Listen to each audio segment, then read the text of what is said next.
الحمدللہ رب العالمین والصلاة والسلام علی سید المرسلین سلطان محمود غزنوی رحمۃ اللہ تعالی علیہ، جو کہ نہ صرف ایک عادل حکمران بلکہ سچے عاشق رسول بھی تھے اور نبی پاک علیہ السلام کی تعلیمات کے مطابق اپنی زندگی گزارنے والے تھے۔ سلطان محمود غزنوی رحمۃ اللہ تعالی علیہ کی ایک خاص عادت یہ تھی کہ وہ حضور نبی پاک علیہ السلام پر کثرت سے درود پاک پڑھا کرتے تھے۔ درود پاک کے وظیفے سے ان کو بہت زیادہ عشق تھا، بہت زیادہ درود پاک کی کثرت کیا کرتے تھے، اور یہاں تک کتابوں میں ملتا ہے کہ آپ ایک دن میں 1,00,000 مرتبہ درود پاک پڑھا کرتے تھے۔ اب بعض لوگ یہاں اعتراض کریں گے کہ جناب ہمیں تو 1,000 مرتبہ بھی پڑھنے کی توفیق نہیں ملتی، ہم سے تو 1,000 مرتبہ بھی درود پاک نہیں پڑھا جاتا، اور یہ کیسے 1,00,000 مرتبہ درود پاک پڑھ لیتے تھے؟ تو دیکھیں جناب، الحمدللہ اس دور میں بھی ایسے بعض ہیں کہ جنہیں اللہ تبارک و تعالی نے یہ شرف عطا فرمایا ہے کہ وہ ہزاروں میں درود پاک پڑھ لیتے ہیں۔ بلکہ ایک بابا جی سے تو میری ملاقات ہوئی، وہ بتاتے کہ میں 50,000 مرتبہ روزانہ درود پاک پڑھتا ہوں۔ پھر انہوں نے مجھے کاؤنٹر تسبیح دکھائی، دوپہر کا وقت تھا، ان کی کاؤنٹر تسبیح پر اس وقت 22,000 درود پاک پڑھا گیا تھا 2 بجے۔ اب تصور کریں کہ دن بھر میں وہ کتنا درود پاک پڑھتے ہوں گے۔ وہ فرماتے کہ تہجد کی نماز سے میں درود پاک پڑھنا شروع کرتا ہوں اور سوتے تک درود پاک پڑھتا ہوں، اور دن بھر میں 50,000 مرتبہ درود پاک پڑھتا ہوں۔ دیکھیں، جو اخلاص کے ساتھ اللہ کی رضا کے لیے عبادت کرتے ہیں تو اللہ تبارک و تعالی ان کی اوقات میں برکت عطا فرما دیتا ہے، اس وظیفے کو ان کے لیے آسان بنا دیتا ہے۔ جب بھی وہ اتنی زیادہ تعداد میں عبادات کرنے میں کامیاب ہو جاتے ہیں، اتنی زیادہ تعداد میں جب بھی وہ اتنی زیادہ عبادات کرنے میں کامیاب ہو جاتے ہیں، اتنے زیادہ نوافل پڑھنے میں کامیاب ہو جاتے ہیں، اتنی زیادہ تلاوت قرآن کریم کرنے میں کامیاب ہو جاتے ہیں، اتنا زیادہ درود پاک پڑھنے میں کامیاب ہو جاتے ہیں۔ تو حضرت سلطان محمود غزنوی رحمۃ اللہ تعالی علیہ 1,00,000 مرتبہ روزانہ درود پاک پڑھا کرتے تھے۔ جب اتنا زیادہ درود پاک پڑھتے تو اکثر درود پاک کی کثرت میں مصروف رہا کرتے تھے، جس کی وجہ سے امور سلطنت متاثر ہوتے، اور بعض اوقات انتظامات کی خرابی کا سامنا بھی بعض مقامات پر کرنا پڑتا۔ تو ایک مرتبہ ان کی قسمت جاگی اور خواب میں حضور نبی کریم صلی اللہ علیہ وآلہ وسلم تشریف لائے۔ تو حضور نبی پاک علیہ السلام نے یہ درود پاک پڑھا، یہ درود پاک درود لکھی ان کو سکھایا، اور پھر فرمایا کہ روزانہ فجر کی نماز کے بعد 1 مرتبہ اس درود پاک کو پڑھ لیا کرو، تمہیں 1,00,000 مرتبہ درود پاک پڑھنے کا ثواب ملے گا۔ سبحان اللہ، سبحان اللہ، یعنی کہ کوئی شخص اس درود پاک کو جتنی مرضی مرتبہ پڑھے اتنے لاکھ درود پاک کا ثواب ملے گا۔ اور یہ بڑا ہی بہترین درود پاک ہے، اس کے جو صیغے ہیں درود پاک کے انتہائی کمال، اور آپ پڑھیں گے ترجمے کے ساتھ، جب آپ پڑھیں گے نا، ترجمہ اس کا پڑھیں گے، آپ کو بڑا مزہ آ جائے گا۔ اب یہاں ایک سوال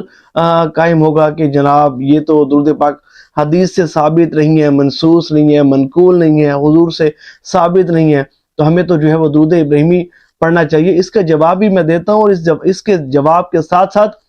اس درود لکھی کی میں کچھ آپ کو خاص فضیلتیں بھی بتاؤں گا، انشاءاللہ سنیں گے تو بہت زیادہ فائدہ ہوگا۔ دیکھیں، بے شک درود ابراہیمی افضل درود پاک ہے، یہ تمام اس کی جو صیغے ہیں وہ تمام صیغوں سے افضل ہیں، اور یہ درود پاک خود بھی افضل ہے کیونکہ نبی پاک علیہ السلام کی زبان اقدس سے ادا ہوا ہے۔ لیکن ایک بات یاد رکھیے گا کہ یہ بات شرط اور لازم نہیں ہے کہ صرف درود ابراہیمی ہی پڑھا جائے اور اس کے علاوہ کوئی اور درود نہ پڑھا جائے، اور یہ بات ایسے نہیں ہے کہ صرف درود ابراہیمی ہی درود پاک ہے اور اس کے علاوہ اور کوئی درود پاک کے صیغے نہیں ہیں۔ دیکھیں، رب کریم نے قرآن کریم فرقان حمید میں ارشاد فرمایا ہے نا، ان اللہ وملائکتہ یصلون علی النبی یا ایھا الذین آمنوا صلوا علیہ وسلموا تسلیما، بے شک اللہ اور اس کے فرشتے نبی اکرم صلی اللہ علیہ وآلہ وسلم پر درود بھیجتے ہیں، اے ایمان والو تم بھی ان پر بھیجو درود اور خوب سلام۔ اب دیکھیں، یہ آیت مطلق ہے، اس میں کسی خاص صیغے کی تخصیص نہیں کی گئی، یا اس آیت مبارکہ کو کسی خاص صیغے کے ساتھ مقید نہیں کیا گیا، یعنی کہ اللہ تبارک و تعالیٰ نے یہ نہیں فرمایا کہ بھئی تم اگر جو ہے وہ درود ابراہیمی پڑھو گے تو پھر تمہارا درود پڑھنا شمار ہوگا، اگر اس کے علاوہ کوئی اور درود پاک پڑھو گے تو وہ درود نہیں ہوگا۔ یہ کہیں کسی بھی حدیث مبارکہ میں حضور نبی پاک علیہ السلام نے ایسا کچھ حکم ارشاد نہیں فرمایا کہ اگر تم صرف درود ابراہیمی پڑھو گے تو پھر تمہارا درود پاک مانا جائے گا، اس کے علاوہ اگر کوئی درود پاک پڑھو گے تو وہ درود میں شمار نہیں ہوگا۔ ایسا بالکل نہیں ہے، بلکہ حضور نبی پاک علیہ السلام سے بھی درود پاک کے کئی صیغے منقول ہیں، اور نہ صرف حضور نبی پاک علیہ السلام سے بلکہ صحابہ کرام علیہم الرضوان سے بھی کئی صیغے درود پاک کے منقول ہیں۔ اور دیکھیں ایک بڑے آسان طریقے سے میں سمجھاتا ہوں، دیکھیں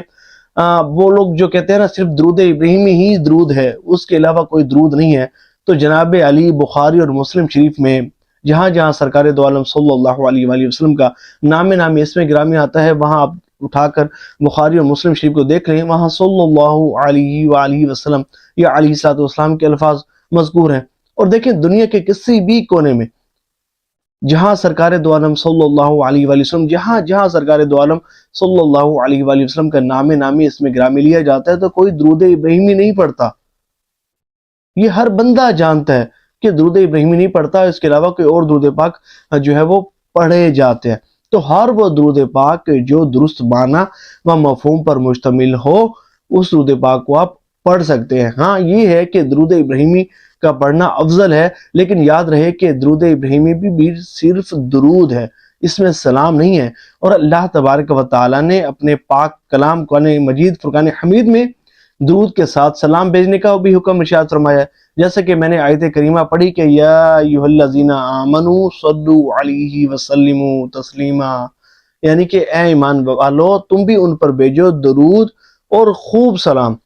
اب یہ تاکیدی حکم ہے کہ درود بھی بھیجنا ہے اور اس کے ساتھ ساتھ سلام بھی جو ہے وہ عرض کرنا ہے۔ اب دیکھیں کوئی شخص صرف درود ابراہیمی پڑھتا ہے تو اللہ تبارک و تعالیٰ کے ایک حکم پر تو اس کا عمل ہو جائے گا، لیکن جو دوسرا حکم ہے تاکیدی حکم ہے تو جناب اس پر بھی تو عمل کرنا ہوگا نا۔ تو اسی طرح اگر کوئی شخص درود ابراہیمی صرف پڑھنا چاہے تو پھر یوں کرے کہ درود ابراہیمی پڑھنے کے بعد کوئی سلام کا صیغہ بھی پڑھ لے، یا الصلاۃ والسلام علیک یا رسول اللہ، یا السلام علیک ایھا النبی ورحمۃ اللہ وبرکاتہ۔ اس طرح جب وہ پڑھے گا تو پھر قرآن کریم فرقان حمید کے دونوں فرامین پر عمل ہو جائے گا، اللہ تبارک و تعالیٰ کے دونوں فرامین پر عمل ہو جائے گا، اس کا درود بھی پڑھا جائے گا اور اس کا سلام بھی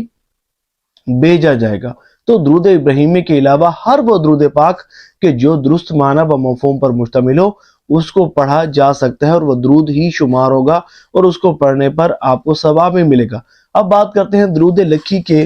فضائل و برکات کی۔ دیکھیں درود لکھی یہ بہت بہترین درود پاک ہے، اور جبھی تو سلطان محمود غزنوی رحمۃ اللہ تعالی علیہ نے اس درود پاک کو عام کیا اور دوسرے مسلمان بھائیوں کو اس نعمت عظمیٰ کو حاصل کرنے کی تلقین کی، اس درود پاک کو پڑھنے کی تلقین کی۔ دیکھیں یہ درود پاک مغفرت اور گناہوں سے چھٹکارے کے لیے بہت اکثیر ہے۔ اگر کوئی شخص چاہے کہ اس کے فوت شدگان آباء و اجداد کی مغفرت ہو جائے اور عالم برزخ میں انہیں راحت ملے تو روزانہ 11 مرتبہ اس درود شریف کو 40 روز تک پڑھے، اور اس کے بعد اس کا ثواب حضور نبی پاک علیہ السلام کی بارگاہ میں پیش کرے، اور حضور علیہ السلام کے وسیلے سے اپنے مرحومین کی بخشش اور مغفرت کی دعا کرے، ان کو احصال ثواب کرے، تو اللہ کی رحمت سے امید ہے کہ اللہ کریم اس کے مرحومین کی بخشش فرمائے گا، ان کے گناہوں کو معاف فرمائے گا، اور اللہ کی رحمت سے ان کی قبر مثل جنت کا باغ ہوگی۔ اور اس درود پاک کو روزانہ 1 مرتبہ پڑھنے سے فلاح دارین حاصل ہوتی ہے، اور اللہ تبارک و تعالی عبادت کی توفیق عطا فرماتا ہے۔ اور بالخصوص تہجد کے بعد روزانہ 11 مرتبہ اس درود پاک کو پڑھنے سے اللہ کی رحمت سے رزق میں خوب اضافہ ہوتا ہے، اور جس گھر میں یہ پڑھا جائے تو وہاں اتفاق اور برکت ہوتی ہے۔ یہ درود پاک بہت ہی بہترین درود پاک ہے، اس کے صیغے بھی بہت زبردست ہیں، اور یہ حضرت سلطان محمود غزنوی رحمۃ اللہ تعالی علیہ کا فیورٹ درود پاک ہے، اور یہ وہ درود پاک ہے جو حضور نبی پاک علیہ السلام نے خواب میں تشریف لا کر حضرت سلطان محمود غزنوی رحمۃ اللہ تعالی علیہ کو اس کی پڑھنے کی تلقین فرمائی تھی۔ تو اس درود پاک کو بھی ہمیں ضرور پڑھنا چاہیے۔